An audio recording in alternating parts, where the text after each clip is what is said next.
Estamos aqui com mais um Papo Suprem, um programa da TV Suprem, veículo de comunicação da União Planetária, pioneira em comunicação positiva no Brasil. Aqui a comunicação é sempre elevada.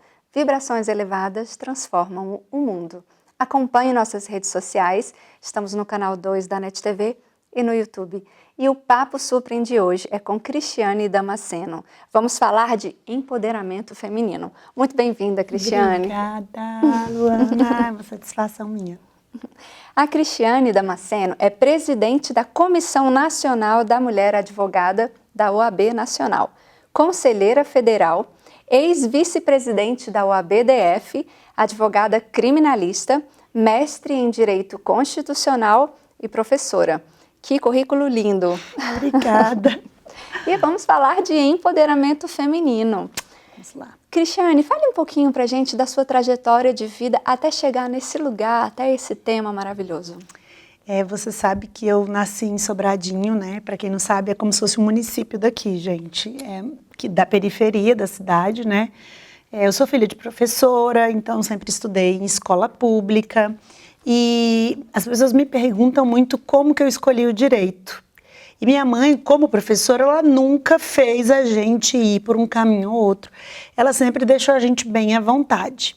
E aí eu falei assim, não, gente, eu quero direito porque eu gosto de fazer justiça, sabe? Eu acho que combina com esse curso. E fiz realmente o curso, passei no vestibular, me formei, a faculdade foi um momento assim revelador, porque essas trajetórias que coincidem com várias pessoas que estão nos ouvindo, elas são desafiadoras, né? Então, enquanto alguns não têm na corrida de obstáculos nada na frente, a gente que vem muito de baixo, você tem várias coisas para poder pular e chegar lá. Então, a faculdade foi esse momento, em razão da falta de condições financeiras, né? Eu não ia me formar, eu era presidente da comissão de formatura e não ia para a formatura.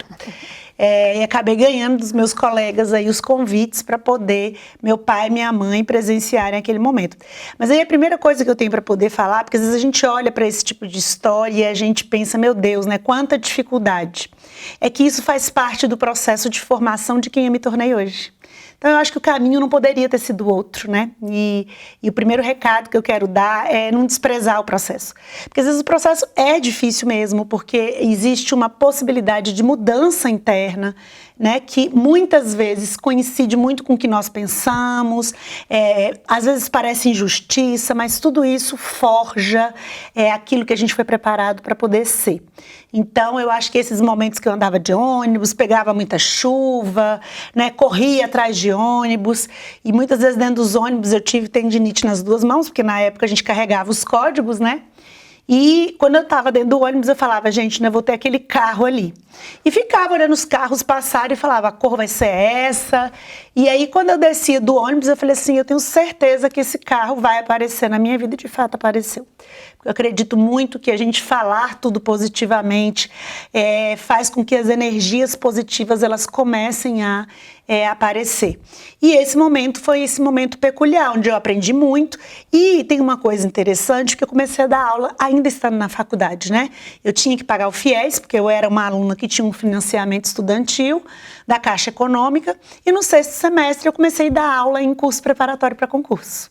Porque eu queria sair da faculdade com alguma coisa para eu poder desonerar minha mãe do pagamento daquela outra parte da faculdade. Foi onde eu me aproximei e amei a docência. Porque a docência ela tem uma coisa muito legal, que é a possibilidade de você transformar vidas. Porque o educador, ele faz isso, a educadora, né? Então, há 22 anos eu sou professora já. E em 2016, de 2015 para 2016, tive várias experiências profissionais, tanto no setor público quanto no privado. Eu fui convidada a entrar para a Ordem dos Advogados do Brasil. Na verdade, eu entrei porque eu já tinha um projeto dentro do sistema prisional. Eu pensei, esse negócio vai facilitar a minha vida. E de fato facilitou, né? Fui conselheira seccional a primeira vez em 2016, onde a gente desenvolveu um projeto dentro da nossa penitenciária feminina de justiça restaurativa, para a gente poder fazer composição entre os conflitos e as presas não serem punidas e perderem algum tipo de benefício, né? Assim, foi um trabalho, uma época da minha vida de realização pessoal muito grande, porque você tira a pessoa da situação de marginalizada e dá a ela uma condição de cidadã, dignidade, né? E isso traz uma satisfação muito grande, que as pessoas têm que entender, e a ciência prova isso, que quando a gente serve o outro, a gente libera ocitocina, né? Serotonina. Então é um excelente calmante e um hormônio da felicidade. E aí eu gostei desse negócio de estar na OAB. Então, na gestão seguinte, eu me tornei vice-presidente da OAB-DF e depois, agora, conselheira federal. Sou representante do Distrito Federal no nosso órgão máximo e presido aí a comissão que representa hoje a maioria da advocacia, que são quase 730 mil mulheres. E hoje você também trabalha com empoderamento feminino. Uma das pautas nossas, toda gestão a gente elege um eixo de atuação, né? Então, essa gestão, nós elegemos o combate às violências internas dentro da nossa atividade profissional, como o assédio, por exemplo. Aprovamos uma lei criando o assédio como uma infração ético-disciplinar. E a nossa outra preocupação era o desenvolvimento pessoal das nossas colegas advogadas, tanto profissional quanto na liderança. Eu sentia a necessidade de mostrar para elas qual que era o caminho para poder liderar com qualidade. Nossa, que bacana. E você falou um pouquinho da história da sua mãe, que ela confiou no seu processo. Ela confiou demais, assim. Minha mãe, ela é uma entusiasta dos processos, sabe? Porque ela é muito resiliente e ela sempre acha que a dificuldade vem para poder nos ensinar. E porque lá na frente a gente vai precisar daquela habilidade. Então, essa foi uma lição, e é por isso, assim, que eu tenho a minha mãe como uma grande pessoa que eu admiro, porque ela foi a pessoa que nos ensinou a sermos resilientes, a aproveitarmos o processo, a estarmos felizes em toda e qualquer situação, não desistirmos, porque depois daquela montanha sempre vem algo positivo. E eu acho que o principal significado de todo o ensinamento dela foi esse de amar o próximo como se não houvesse amanhã. Então, assim, eu e minha irmã, a gente tem muito isso, né? De colaborar, de ajudar, sempre estar em algum projeto para ajudar alguém. E eu vejo o tanto que isso é bacana e o tanto que isso está dentro da gente, que quando eu ainda era adolescente, tinha 22, 23 anos, a gente tinha uma vizinha ao nosso lado que tinha 2 crianças pequenas, ela não trabalhava. E depois do convívio com a gente, ela passou a trabalhar, tirou a carteira de habilitação e hoje, assim, 15 anos depois, ela é dona de uma escola. Então, quando eu olho para a história dela, eu vejo assim, gente, como foi poderoso a gente estar perto daquela mulher, ajudar ela, ser a rede de apoio com as crianças, né? Porque minha mãe ajudava muito para ela ir trabalhar, como ela aproximou o filho mais velho, que era criado pela avó. Então, tá vendo como é que a gente pode fazer, sim, algo positivo pelo outro, como a gente pode desenvolver uma mulher. Então, quando eu vejo ela grande desse jeito, me traz uma felicidade, assim, que eu acho que não tem dinheiro nesse mundo que pague, né? Então, servir, eu acho que foi essa lição mais preciosa que ela me deixou. Ai, com certeza. Eu acho isso tão bonito, porque o que a gente recebe dos pais é o que a gente doa para a vida. Exato. Então, hoje, o seu trabalho de servir a humanidade, servir onde quer que você passe, é realmente uma obra dos pais. É isso tudo mesmo. Muito bonito. Muito. Meu pai e minha mãe, eles têm muito essa característica, né? De querer ajudar, servir. E aí, às vezes, as pessoas me questionam, mas por que você? Porque dentro da OAB o nosso trabalho é voluntário, a gente não recebe nada. Eu falo, gente, eu entro muito nos projetos por propósito. Eu não emprego meu tempo num projeto somente por dinheiro, né? Porque eu tenho a minha atividade profissional, meu escritório, já sou professora há 22 anos. Então, eu tenho como monetizar por aquilo que eu já faço hoje. Então, assim, eu não me interesso em empregar tempo, que é o ativo mais importante que a gente tem na vida hoje, se não for para poder fazer um trabalho com um propósito. Então, às vezes as pessoas falam, não, mas isso tem muita religiosidade envolvida. Não, isso tem a ver com que pode até ter, e eu não vejo problema absolutamente nenhum.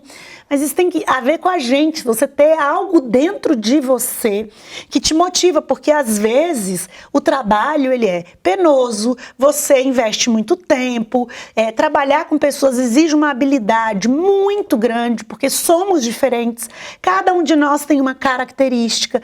Então, se você não tiver o propósito inscrito na tábua do seu coração, é claro que você desiste dele, né? Então, minha mãe sempre ensinou isso pra gente também, sabe? Ter esse propósito claro. Então, eu já tive esse de trabalhar com essas mulheres presas e encarceradas. E hoje, né, eu trabalho no desenvolvimento pessoal, profissional e liderança das advogadas. Cristiane, eu vou pedir licença um minutinho, porque eu quero saber agora sobre empoderamento feminino, mas somente depois do intervalo, mas a gente volta já.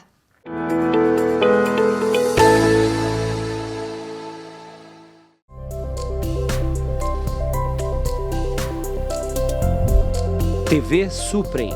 Para uma nova consciência, uma nova televisão.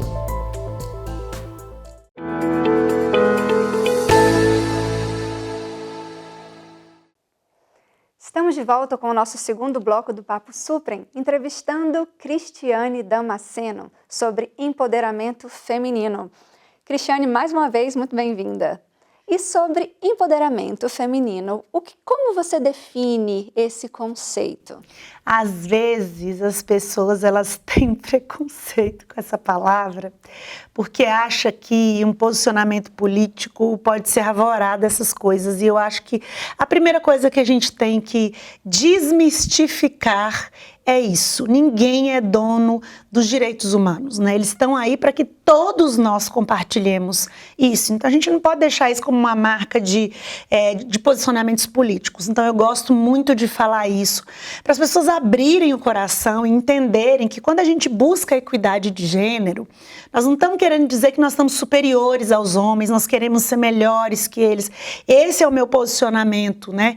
Mas sim que a gente precisa da igualdade, ter as mesmas oportunidades. E o feminismo traz isso também, que é outra palavra que as pessoas também não gostam, porque acham ela muito radical. Mas ela quer dizer isso, ela quer dizer que a mulher quer ter o mesmo espaço que o homem para competir, viu, gente? Porque a gente engravida, eles não, nós temos uma biologia diferente.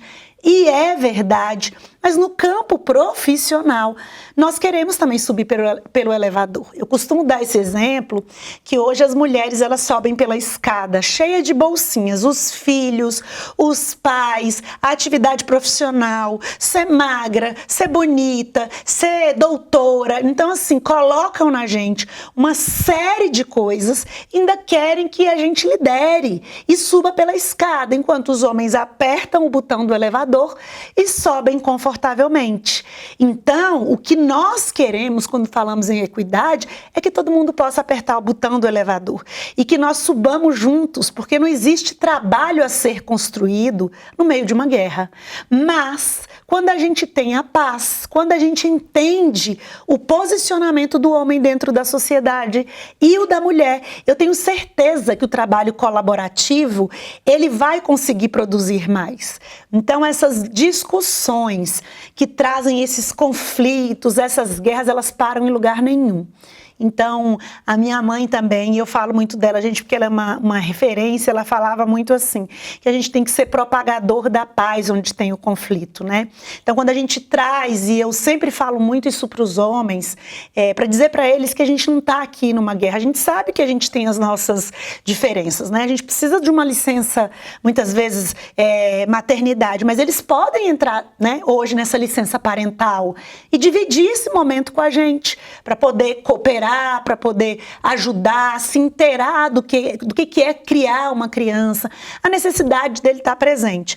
Então, você empoderar, eu quero trazer aqui com poucas palavras, é você colocar essa coragem dentro da mulher, para que ela não desista dessa caminhada, porque por hoje, ela ainda é muito desafiadora, né? Então, quando você entra, por exemplo, para você concorrer na política, quer seja na política de ordem, o caminho é sim cheio de desafios e percalços. É mais difícil para a gente encarar uma campanha, né? Então, às vezes, assim, para eles é cortar o cabelo e mudar a armação do óculos. Para nós, não. É a mudança da cor da roupa, é o tipo de sapato que a gente usa, né? As pessoas costumam perguntar para as candidatas assim, onde você deixa, com quem que você deixou seus filhos?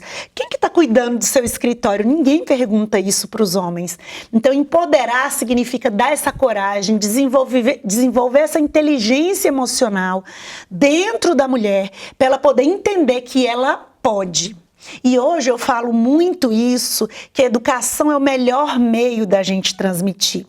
É claro que as políticas afirmativas hoje, da Lei Maria da Penha, do próprio Estatuto da Advocacia, são necessárias para que as mulheres tenham mais condições de caminharem. Mas a gente tem que começar isso nas crianças, especialmente nas meninas, fortalecendo. E os pais, o pai tem um papel dentro deste cenário.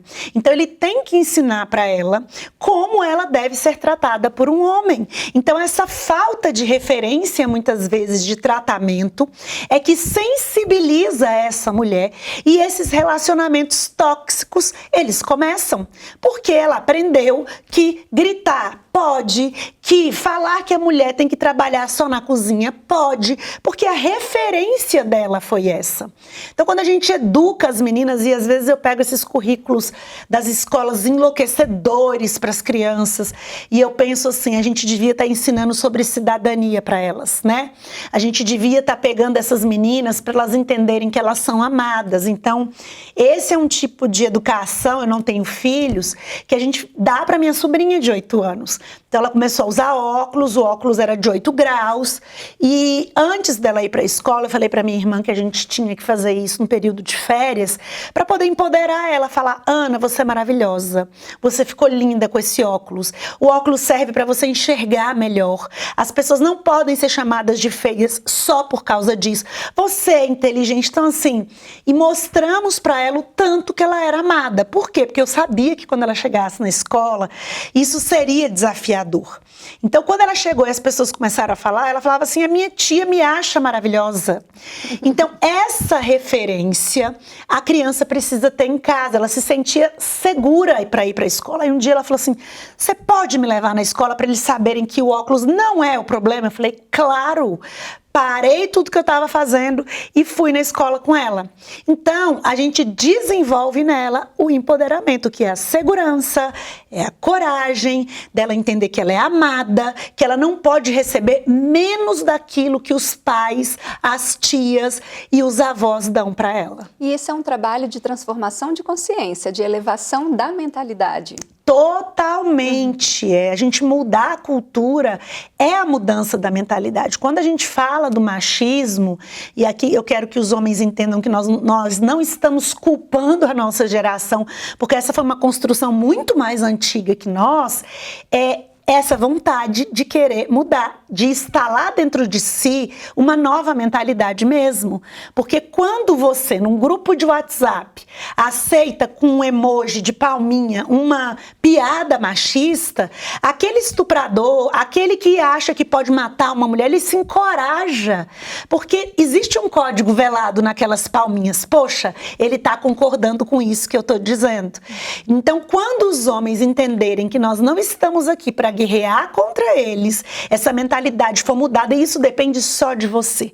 Essa autorregulação mental, você tem que acordar todos os dias de manhã e falar, hoje eu vou pensar diferente, hoje eu vou receber uma mulher de forma diferente, eu vou incluir ela no trabalho, entendendo as peculiaridades dela. Então, por exemplo, quando a gente fala da licença menstruação, que hoje muitos estados implementaram, existem muitas mulheres que ficam doentes durante esse período. Nós sabemos o que nós passamos. Então vocês não sabem, mas você pode ter compreensão com esse momento. Você perceber que ela está mais agitada, né? Então essa responsabilidade da mudança da mentalidade, ela cabe a cada um. E ela precisa ser feita, porque a violência, ela está estampada. Você vê, no Distrito Federal, os feminicídios, eles aumentaram demais no ano de 2023. Então, quando os homens entenderem que eles têm que estar nas trincheiras conosco, que isso aqui não é é uma competição de quem vai ganhar, mas é todos nós contra a violência, contra essas microviolências pequenas, é dando um passo para trás e deixando a gente concorrer, mesmo ele tendo condições. Isso é dar para a gente a oportunidade de subir pelo elevador. Agora, Cristiane, sobre encorajar crianças, encorajar jovens meninas, além dessa educação dentro de casa, como a gente consegue promover isso de uma forma mais assertiva? Assim, dentro da OAB, a gente tem um projeto em várias seccionais nossas espalhadas aí pelas capitais do Brasil, que é a OAB Vai à Escola. Então, a gente tem esse programa para isso. Tanto para fortalecer o interior dessas meninas, explicar o que é a violência, quanto para poder encorajar. Veja, a ciência tem provado que muitas vezes nós mulheres não queremos estar em determinadas posições porque nós não vemos outras mulheres lá. Então, nosso cérebro se acostumou em ficarmos até aqui. Quando a gente começa a ver outras mulheres em cargos de liderança importantes, você olha e pensa, eu posso chegar até lá.